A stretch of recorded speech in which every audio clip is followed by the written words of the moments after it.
Bismillahirrahmanirrahim. Assalamualaikum warahmatullahi wabarakatuh. Yang kami hormati Bapak Dekan, Ketua BP3E, Profesor Hamsu, kemudian teman-teman dosen, rekan-rekan dosen. Em, Alhamdulillah pada pagi hari ini kita ada sesi yang difasilitasi oleh BP3F untuk sharing atau berbagi tips dan trik ya. Dari awal memang saya agak bagaimana ya diminta untuk menyampaikan apa namanya materi terkait dengan strategi atau trip tips dan trik gitu. Nah, saya dalam presentasi ini akan sharing pengalaman saya terkait dengan pengalaman menulis proposal, kemudian apa namanya suka dukanya lolos atau tidaknya didanai, kemudian happy saat pendanaan dan seterusnya. Ini secara ternyata setelah saya coba list dan mencoba sebenarnya strategi apa sih yang saya gunakan atau kami di tim itu gunakan untuk menulis proposal, itu agak bingung juga bagaimana menyampaikannya. Akhirnya saya mencoba mereview ulang apa saja yang sudah pernah kami tulis di tahun 2025. Jadi ada beberapa di sini misalnya yang pertama kali dulu awal-awal tahun 2025 ini proyek postdoktoral saya masih sedang berjalan dan tentu proses ini pun harus melalui penulisan proposal sehingga tetap saya tuliskan gitu. Ini di bawah Ministry of Science and Technology Taiwan. Kemudian berikutnya ini kerjasama dengan Jepang, Indonesia Toray Science Foundation atau ITSF. Ini kami tulis juga di awal tahun. Kemudian saya juga sempat menulis proposal untuk Prodia Education and Research Institute. Ini adalah peluang bagi kita karena risetnya fokus di bidang kesehatan, baik itu pathogenesis, pathophysiology ataupun drug discovery. Itu bisa sangat bisa untuk kita apply ke sini.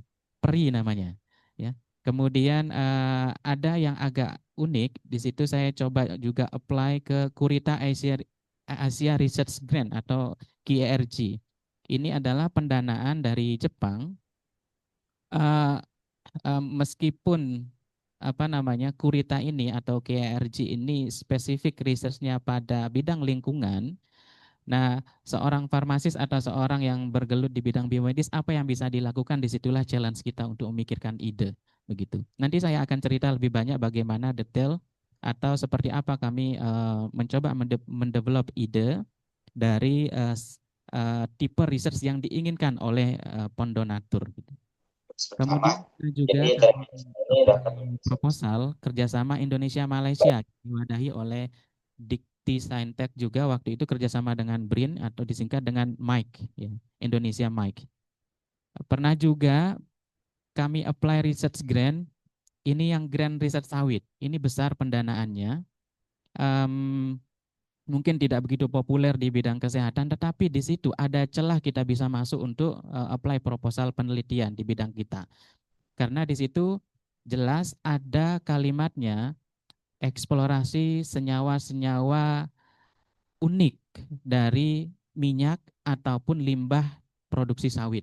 Nah, itu challenge kita di sana. Kita bisa masuk ke situ, ya. Ini pendanaannya besar multi year. Kemudian RIM kompetisi ini sangat sering dilakukan sosialisasi oleh BRIN maupun Ristek Dikti termasuk kampus. Akan saya ceritakan bagaimana kesulitan dari RIM kompetisi ini sendiri nanti. Kemudian koneksi yang karena koneksi ini eligibilitasnya menuntut kriteria yang cukup tinggi sehingga saya sebagai co-funding di situ ikut terlibat dalam penulisan. Ya, saya juga belajar banyak dari sana. Ini adalah kolaborasi Indonesia Australia. Kemudian UKRI ini adalah didanai juga tahun ini. Saya juga sebagai apa namanya penulis langsung yang terlibat di situ, mendevelop idea, kemudian menulis sampai submitting proposal itu kita kerjakan. Kemudian yang sangat populer yaitu penelitian BIMA untuk beberapa dosen yang pemula, misalnya seperti saya, ini bisa masuk ke fundamental. Kemudian pengabdian, ini juga banyak skimnya, ini di BIMA. Kemudian ini yang sederhana kalau mau kolaborasi dengan mahasiswa sebagai pelakunya, tetapi kita sebagai mentornya, itu di PKM juga bisa. Strategi ini umum sifatnya nanti. Kemudian yang sederhana lagi, kompetisi paling kecil kita, misalnya kompetisi di LPPM saja. Itu kita berkompetisi internal untuk mendapatkan dana dari LPPM melalui beberapa skim. Pada tahun ini saya coba skim di kerjasama luar negeri dan baik penelitian maupun pengabdian. Tapi sekian banyak skim yang bisa kita coba untuk mengaplikasikan strategi ini. Pertama yang harus kita pikir adalah kita perlu tanya pada diri kita, apakah benar kita ingin menulis proposal? Nah, itu pertanyaannya. Ya, saya kira kita semua punya kapasitas itu untuk menulis karena teman-teman dosen apalagi yang sudah sudah tinggi levelnya, kemudian direktur kepala, sudah mau guru besar, ada yang guru besar pun itu sebenarnya hanya keinginan saja. Jadi kalau kita sudah tahu tips dan trik, lalu kemudian keinginan untuk menulisnya tidak ada atau merealisasikan ide itu tidak ada, ya tidak bisa juga menjadi sebuah karya proposal gitu. Memang menulis proposal ini tidak ada rewardnya ketika gagal. Nah, sementara di situ kita sudah spare waktu banyak sekali, berdarah-darah di sana ya. Begitu gagal untuk submit atau didanai itu ya penulis tidak mendapat apa-apa, seperti volunteer jadinya. Jadi keinginan itu yang menjadi pertama untuk kita tanyakan. Kemudian yang kedua menurut saya adalah levelnya, level yang ditentukan oleh pemberi dana atau donatur. Misalnya early career researcher atau ECR itu ya tahu diri juga. Misalnya ini baru baru lulus sekolah atau misalnya masih pada predikat master atau magister. Maka perlu kita lihat dulu kriteria seperti itu kompetisinya di mana. Misalnya ternyata saya salah masuk ruang itu pernah pada penelitian yang didanai oleh PERI ini, Prodia Education Research Institute ini. Saya kira ini peneliti sifatnya umum, terbuka. Ternyata setelah aplikannya di list, kemudian judul-judul yang masuk di list setelah aplikasi selesai untuk proposal, baru di situ kita merasa, oh saya inferior sekali di situ gitu. Ya. Jadi kita juga harus menyelesaikan dengan level kita, kapasitas kita seperti apa. Eligibilitas. Ini dan eligibilitas dan kapasitas menjadi highlight menurut saya. Kadang kita merasa ini pribadi ada rasanya saya bisa begitu, tapi secara eligibilitas dan administrasi tidak cukup. Nah, ini hati-hati juga. Tapi ada juga yang eligibilitasnya cukup, namun secara kapasitas saya tidak katakan tidak cukup, tetapi mungkin backgroundnya kurang kuat untuk berkompetisi karena ini sifatnya kekompetitif. Ya. Kemudian selain itu sebelum kita menulis proposal, maka kalau di pikiran saya adalah saya harus membayangkan proposal saya ini layak untuk didanai berapa begitu, secara kualitas maupun ide. Ini makanya saya kadang imagine the value of your idea and writing quality. Jadi begitu ada sebuah karya dalam bentuk proposal, maka saya kembali memikirkan layak enggak tulisan saya ini. Jangan-jangan saya latar belakangnya ini saya ambil comot-comot dari beberapa reference tanpa saya uh, paraphrase atau tanpa saya konsep dulu supaya jelas untuk ditangkap begitu idenya. Nah, di situ ya kita sebagai pengusul itu sadar diri kita ini kan ingin minta uang gitu, minta dana untuk riset, untuk penelitian. Tentu kita harus bikin mereka happy. Tentu kita harus bikin mereka senang begitu. Saya selalu membayangkan reviewer itu orang malas. Supaya karena kita selain kesibukan mereka, mereka orang penting, banyak urusannya, kemudian harus mereview puluhan bahkan ratusan proposal untuk satu reviewer itu akan menyulitkan jika mereka membaca detail. Oleh karena itu, dalam saya menyusun proposal, visualisasi menjadi penting. Nanti akan saya sampaikan. Sebelum saya lebih banyak memaparkan contoh nanti di belakang bagaimana proposal yang pernah saya apply, bagaimana saya membuat ilustrasi konsep itu saya berikan. Tetapi sebelum itu saya coba masuk ke umum dulu supaya kita ada gambaran. Saya kira semua karakteristik untuk proposal yang didanai atau kompetitif itu harus relevan pasti, semua orang tahu itu. Mungkin yang perlu kita garis bawahi dan perlu kita perhatikan adalah bahwa um, proposal yang kita bangun ini itu kita kalau tidak ada publikasi minimal ada preliminary datanya. Itu. Jadi kadang kan sebagai pemula saya baru pulang sekolah ini belum banyak publikasi yang skim riset yang diinginkan oleh pemberi dana. Maka apa yang saya lakukan? Oh, kalau publikasi tidak ada bagaimana? Ya sudah riset-riset mini dulu begitu. Screening aja gitu. Jadi baik itu data survei yang cepat sifatnya instan bisa langsung didapat asal ada grafnya nanti. Nah, itu yang mungkin menjadi ada yang miss di antara kita, tapi cara saya adalah saya selalu menggunakan preliminary data, data preliminary. Kemudian well structure saya kira umum dan roadmap selalu diminta gitu ya. Ini saya kira juga ini sifatnya umum. Saya akan langsung ke contoh saja. Sebentar, ini berubah nggak tampilannya? Ulangi dulu. Oke. Nah, oh nggak bisa. Udah, oke.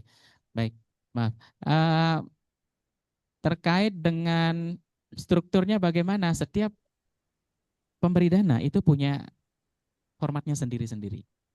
Nah, sekarang kalau kita coba melihat struktur atau format proposal yang diberikan oleh Bima yang saat ini diadopsi oleh universitas itu sama, itu sebenarnya sangat sederhana. Tapi kesederhanaan itu menjadikan kita memberikan kita peluang untuk berkreasi sebenarnya. Misalnya struktur utamanya mulai dari ringkasan, kemudian habis itu pendahuluan. Pendahuluan ini tidak ada kriteria-kriteria apa di dalamnya, tidak ada. Sehingga di situ itu sebenarnya bisa dimasukkan baik latar belakang, kemudian konsep riset bisa masuk di sana, teori bisa masuk di sana. Nah, itu subsection-subsectionnya itu bisa kita kreasikan sendiri. Jadi tidak terpaku pada aturan yang hanya bisa yang tertulis di situ. Sehingga kadang saya berkreasi sendiri, membuat subsection yang memudahkan reviewer membaca ide yang saya mau. Nah, ini misalnya pada background. Ketika saya membayangkan deskripsinya sudah bagus. Dan hati-hati juga, sekarang ini untuk penelitian itu sangat dibatasi jumlah katanya. Pada proposal itu prinsipnya dua. Apakah dibatasi jumlah katanya atau dibatasi jumlah halamannya? Ketika dibatasi jumlah halamannya, maka kita bisa berkreasi hanya dengan ya kata-kata kan gitu ya. Tetapi ketika jumlah kata-kata yang dibatasi, maka kita bisa menambahkan informasi yang tidak tercantum jelas dalam deskripsi melalui gambar atau visualisasi. Nah ini. Nah ketika saya mengatakan uh, reviewer itu mereka ingin simple, mereka ingin cepat, first impressionnya harus kita dapat begitu. Maka background itu selalu saya ilustrasikan. Misalnya ini adalah riset saya di Torrey Science Foundation. Ini juga apakah nasional internasional saya tidak tahu karena ini dari Jepang dananya. Nah, ini saya gambarkan walaupun ini sudah dideskripsikan di background atau latar latar belakang begitu. Jadi silakan ini masing-masing keilmuan. Bagaimana akhirnya diceritakan saja ada bagaimana ilustrasi ceritanya seperti apa awalnya latar belakangnya kemudian sampai kepada story flow-nya seperti apa, metodenya nanti seperti apa itu bisa disampaikan di sana. Karena JPEG atau bentuk file gambar tidak terhitung sebagai sebuah kata. Nah, ini keleluasaan kita di satu. Kemudian konsep. Konsep ini di mana kita bisa masukkan? Menurut saya di pendahuluan bisa disampaikan. Tidak ada subsection untuk menyampaikan konsep di sana, tetapi kita bisa memberikan itu di pendahuluan. Jadi saya selalu menuliskan konsep dari riset yang saya inginkan. Kalau kita ingin penelitian misalnya saya mainnya di kardiovaskuler misalnya di jantung, kemudian di pembuluh darah, pemodelan pada hewan, stenting dan seterusnya. Kemudian di sini kalau saya membayangkan kalau saya menjadi reviewer lalu ada gambar seperti ini mungkin bisa melunakkan hati mereka untuk memberikan dana. Dari awal saja kita lihat misalnya. Di sini adalah bagaimana kita membuat model standing pada hewan. Ya.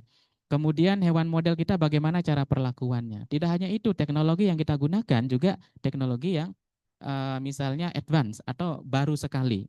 Itu kita bisa buat konsepnya sendiri meskipun tidak ada subchapternya atau subsection di dalam proposal itu.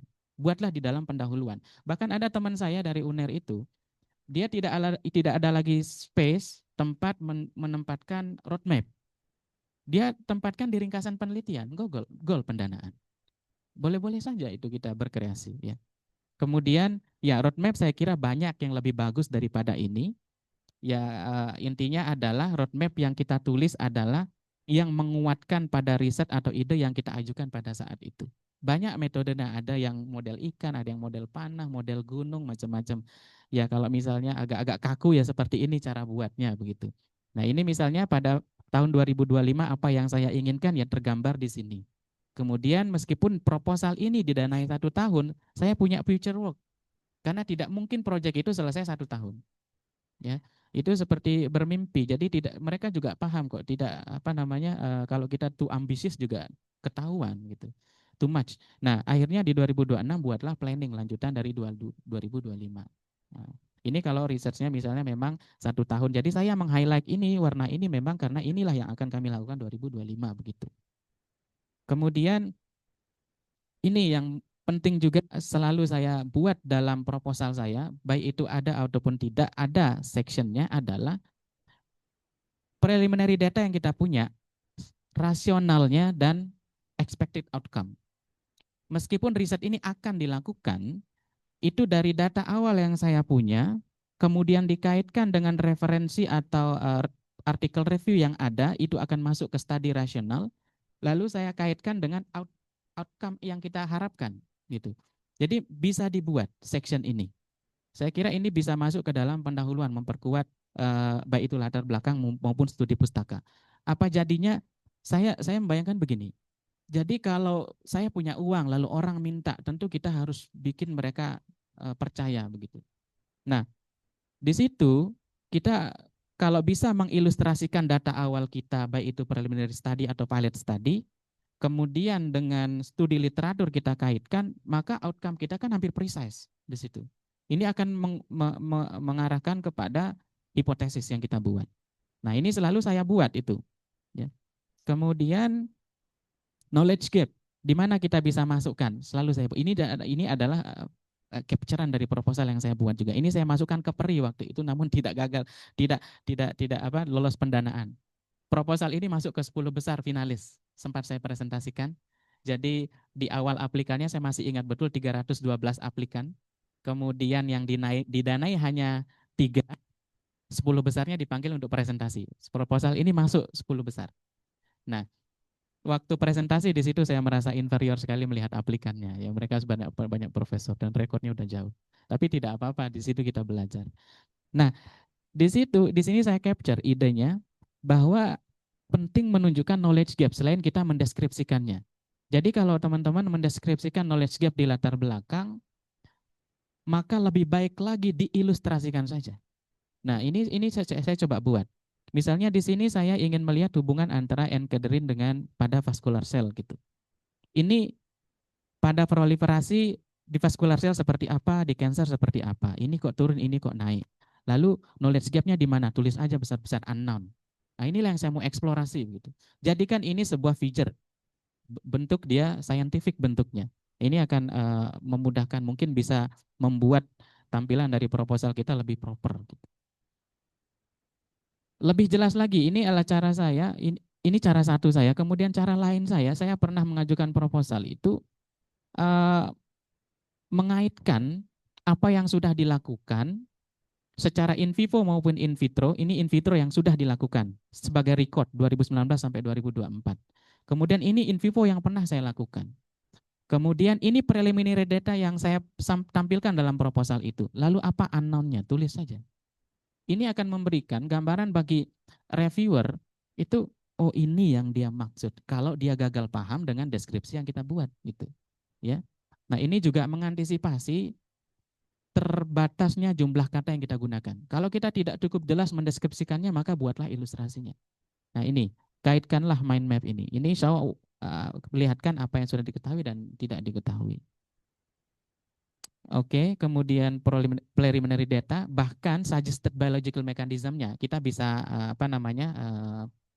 kita bisa ilustrasikan. Nanti hasil saya seperti apa ya berdasarkan hasil review. Dikonsepkan saja. Ini contoh preliminary data yang saya gunakan untuk Torrey Science Foundation. Jadi saya ingin mengeksplorasi role dari sebuah protein yang disebut dengan E-cadherin. Namun fungsinya tidak diketahui saat ini pada sel vaskuler. Jadi kalau ada data-data awal atau data-data yang tidak masuk ke dalam publikasi, jadikanlah itu data acuan. Misalnya ini adalah data migrasi sel yang tidak berhasil dipublikasikan kemarin dan tidak masuk ke dalam data publikasi, ya tampilkan saja sebagai preliminary data. Maka pintar-pintarlah kita itu sebenarnya memilih ide di mana kekuatan kita, jangan berimajinasinya terlalu jauh juga. Ya, misalnya ini harus inovatif, aplikatif, apalagi kalau brand minta itu. Ingin produknya langsung bisa dipakai tahun depan. Ya, itu agak sulit juga kita berpikir sebagai seorang, apalagi kalau medis ini lebih banyak ke knowledge, lebih banyak ke science. Itu agak sulit memikirkan produk. Nah, harus tetap berpikir bagaimana strategi atau judul seperti apa yang kita buat gitu. Nah, ini data-data yang tidak terpakai bisa masuk ke dalam preliminary data. Ini contoh preliminary data yang pernah saya buat dari data yang sangat cetek lah kata Odang. Data murah ini. Ini adalah hanya data kuesioner benar atau salah, Dok. Namun bagaimana caranya kita membuat dia? Prepare your common primary data in science form, in scientific form. Bentuknya scientific. Ini hanya data, kasih kuesioner ke anak sekolah dasar, benar atau salah jawabannya. Tetapi coba kita buat dalam bentuk yang lebih scientific look. Itu toh. Jadi kalau ini data ini dibuatkan dalam tabel, isinya adalah nama mahasiswa benar berapa, salah berapa. Jumlahnya berapa yang benar, berapa yang salah. Tetapi ini kita coba buat dengan cara yang berbeda. Number of examinees misalnya, jumlah dari orang yang kita uji. Kemudian berapa jawaban benarnya, waktu pretest seperti apa. Kemudian lalu exposure kita masuk di sana. Kalau pada riset mungkin treatment kita apa gitu. Lalu postnya bagaimana? Sengaja kita tarik garis tren ke sini supaya menunjukkan bahwa exposure kita ini bermakna naik ke atas. Ini data murah. Untuk publikasi nggak ada apa-apanya. Diolah menjadi sebuah data yang lebih scientific, lebih scientific sifatnya, atau kita bisa olah,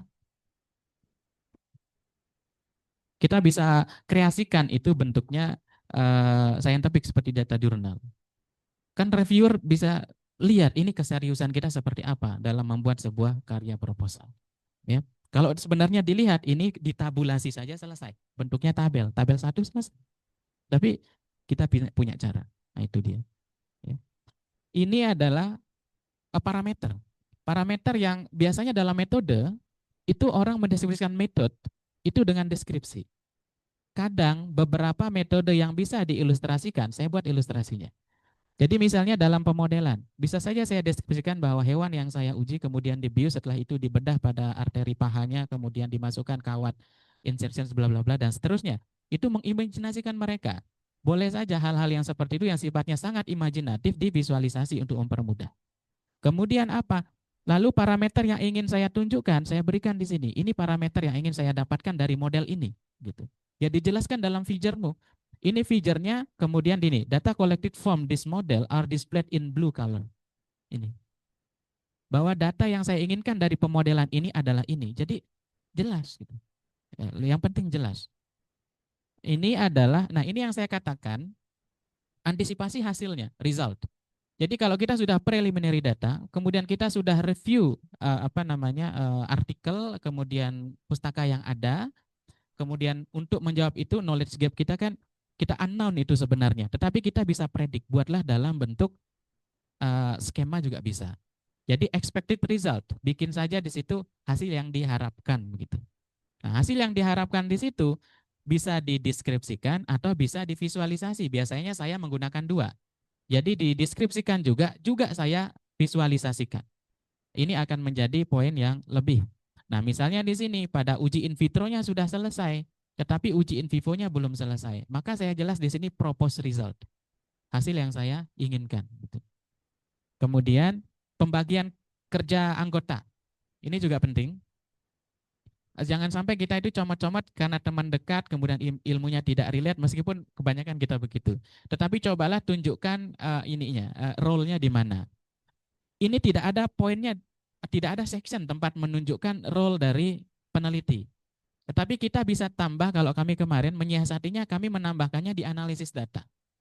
Analisis data di situ karena termasuk merupakan luarannya apa saja. Misalnya PIC-nya, Dr. Firly, kemudian lanjutnya apa? Oh, Pak Chandra di sini mengerjakannya, oke, dan seterusnya. Bisa kita kreasikan. Ini hanya salah satu form. Ya. Bisa dideskripsikan, bisa di. Nah ini contohnya adalah karena jumlah kata kita sudah maksimum, maka kami visualisasikan sehingga tidak terhitung sebagai kata. Gitu. Schedule. Nah, Schedule ini saya sedikit modifikasi dari dari format yang ditetapkan oleh di LPPM atau BIMA ya. Jadi schedule yang saya buat itu per tujuan, yang saya sebut dengan aim-based schedule, tergantung dari tujuannya. Tujuan 1 misalnya, M1, maka saya buat schedule saya sendiri. Tujuan 2, schedule-nya sendiri.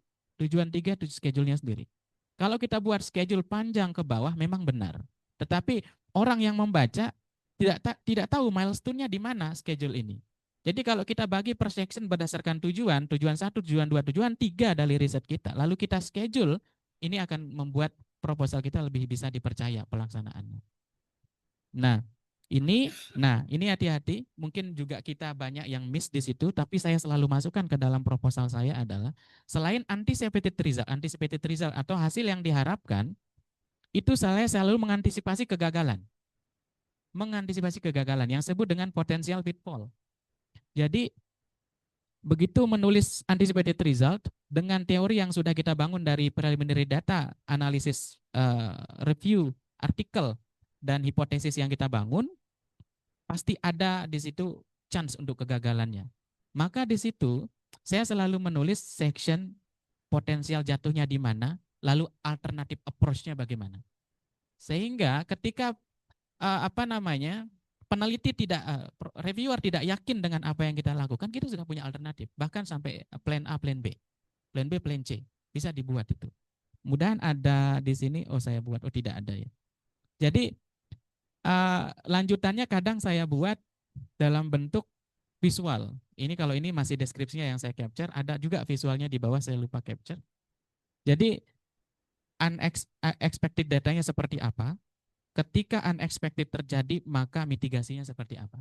Nah, ini juga bisa menjadi poin lebih dalam proposal yang kita buat. Ini berlaku menurut saya di proposal baik nasional maupun internasional atau proposal internal kita sendiri. Saya rasa terus terang di proposal ingin saya sampaikan supaya menjadi motivasi bagi kita semua, di proposal penelitian kerjasama dalam negeri dan luar negeri yang sedang saya jalankan sekarang, itu saya mendapat respon yang bagus dari komentator.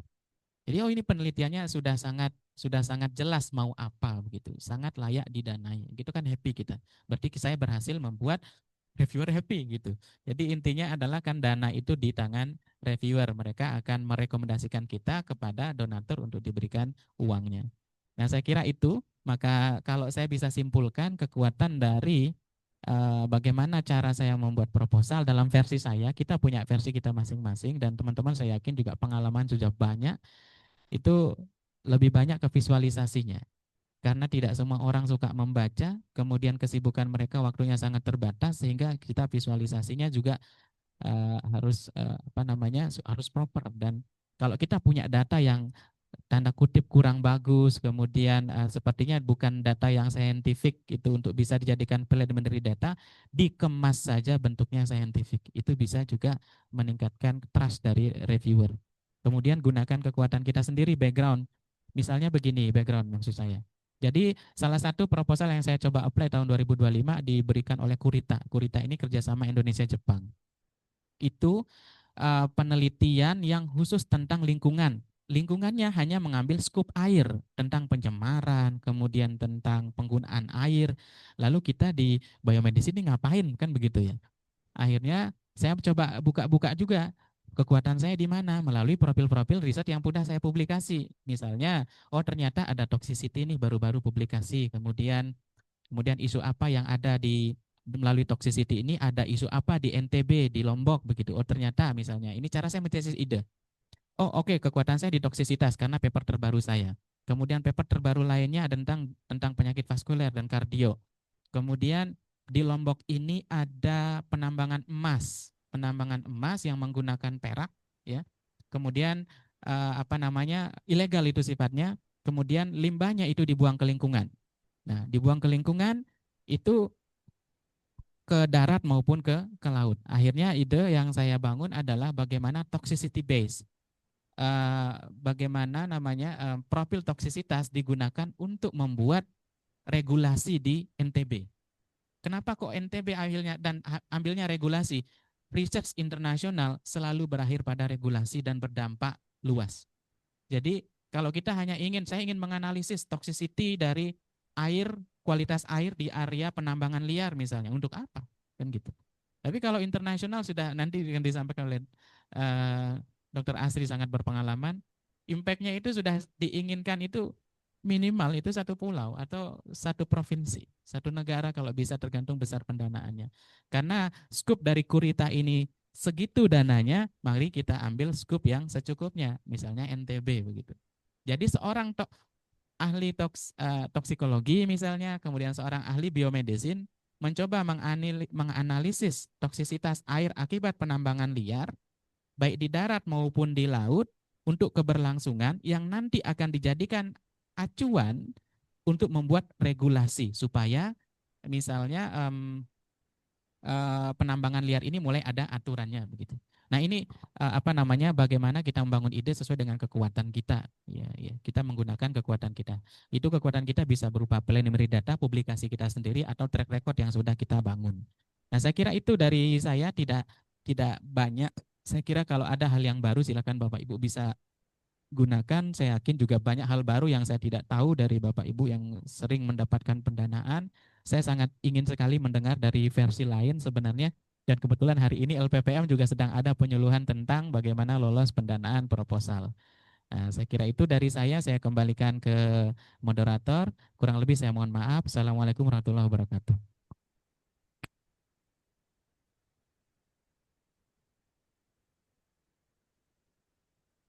Terima kasih kepada Pak Chandra yang sudah menyampaikan materinya yang sangat luar biasa ya terkait trik dan tips kita untuk lolos pendanaan hibah nasional ya. Tadi saya menggarisbawahi ya. Jadi kita harus kuat dari visualisasinya ya, kemudian bagaimana kita ada preliminary data ya, kemudian mungkin profil peneliti juga harus sesuai dengan bidang yang akan diteliti. Mungkin di sini saya akan membuka sesi tanya jawab lebih dahulu. Apakah ada yang ingin bertanya di Zoom atau di ruangan?